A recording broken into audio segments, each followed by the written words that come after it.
everyone, welcome back to Nails Before Films.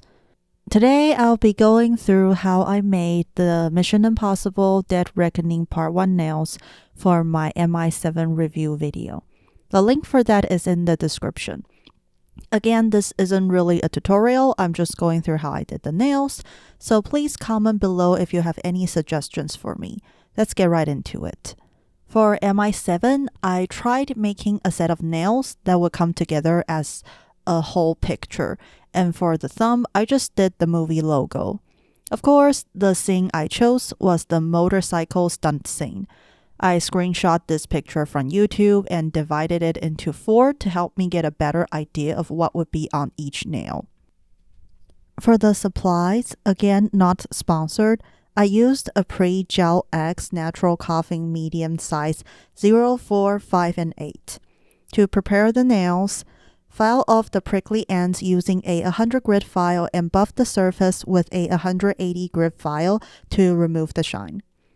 Next, for the base color, because the scene is grayish, I used Seaweed's 3-step prophecy, a light gray color, as the base for all of the nails except the thumb. For the thumb, I painted it black with Seaweed's 3-step Sarah. For the nail art, I started out with the middle finger because that was where the bike and Ethan would be. To get a better idea of where the mountain ridge would be, I first drew Ethan and the motorcycle's silhouette with golden fluid acrylics carbon black to the right of the nail.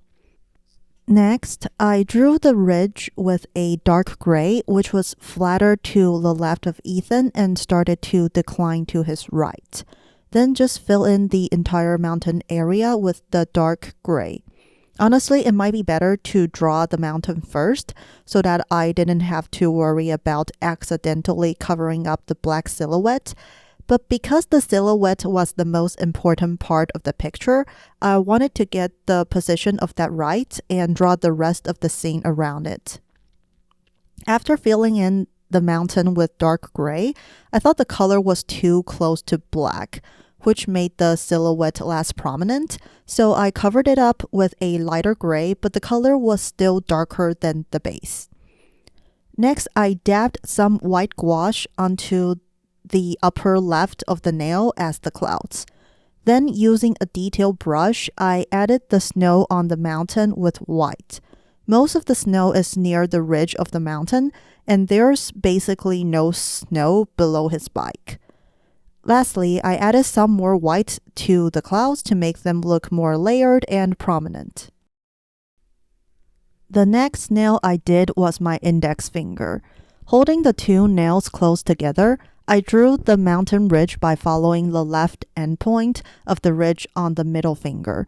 This was a bit difficult to do because my tip holders had magnets on the bottom so that you could attach them to a stand. However, the magnets made it hard for me to keep the 2 nails close together.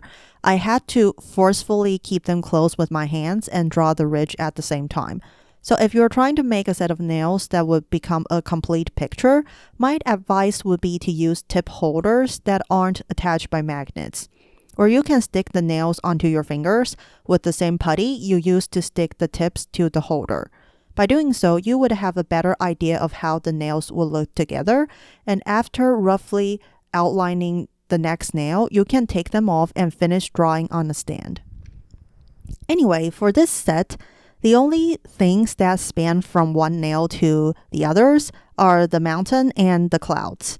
So I only need to draw the ridge with the completed nail next to it, and I could then fill in the mountain area with the gray color on its own.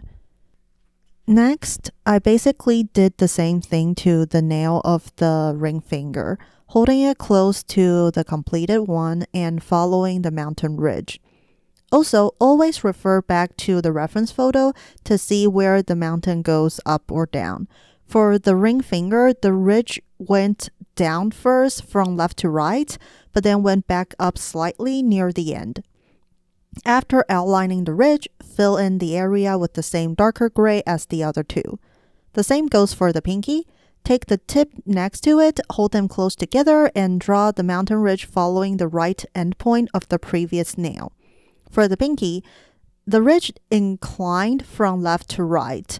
Fill in the area with gray and you have the basic mountain shape on all of the nails. So the next step would be to complete the details for each nail. For the pinky, the top of the mountain is actually a bit green. It's not very obvious, but I added the green because I thought it was a nice detail to have. The green extended to the ring finger and it went down from right to left. Because the green is mostly on top of the mountain, I added some dark gray to the bottom of the ring finger. A technique I use is to paint with wet acrylic paint and dab away the wetness with a paper towel or lint-free wipe.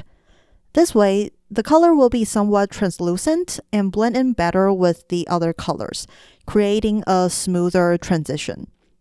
Maybe there's a formal name for this technique, but I don't know what it is.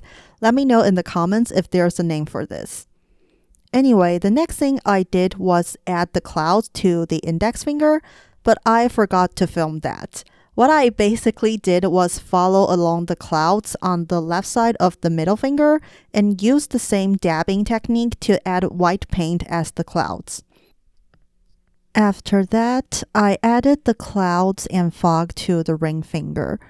I used white near the top of the mountain, but then I realized the clouds and fog were more gray in that area, which was why I dabbed light gray on the nail and then added some darker gray over it.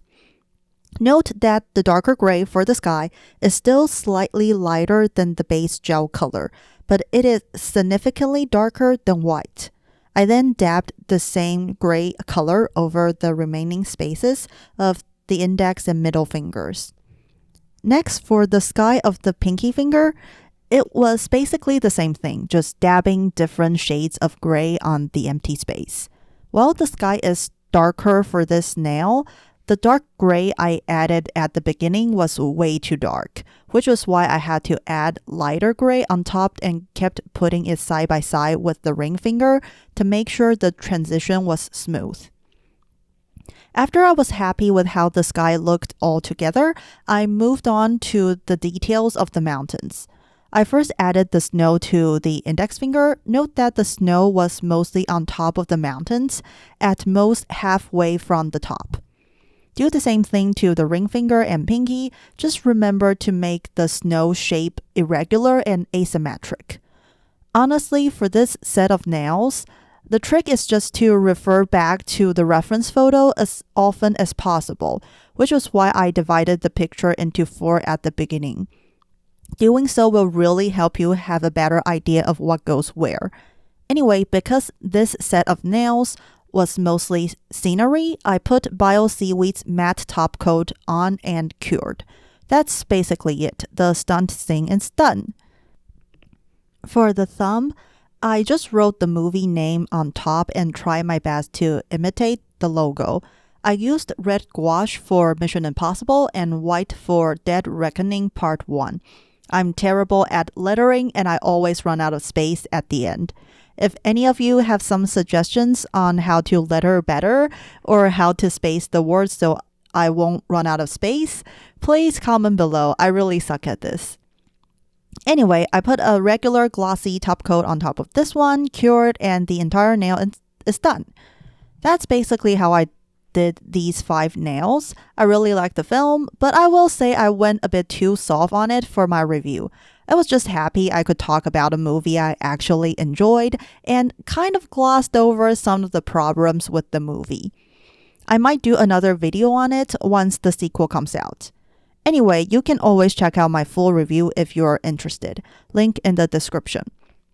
Hope you find this video helpful. I've listed the supplies I used in the description. If you have any questions or suggestions for me, feel free to leave them in the comments. As always, like, subscribe, comment, share, do what you want. Keep nailing it and check out my MI7 movie review if you haven't yet, people.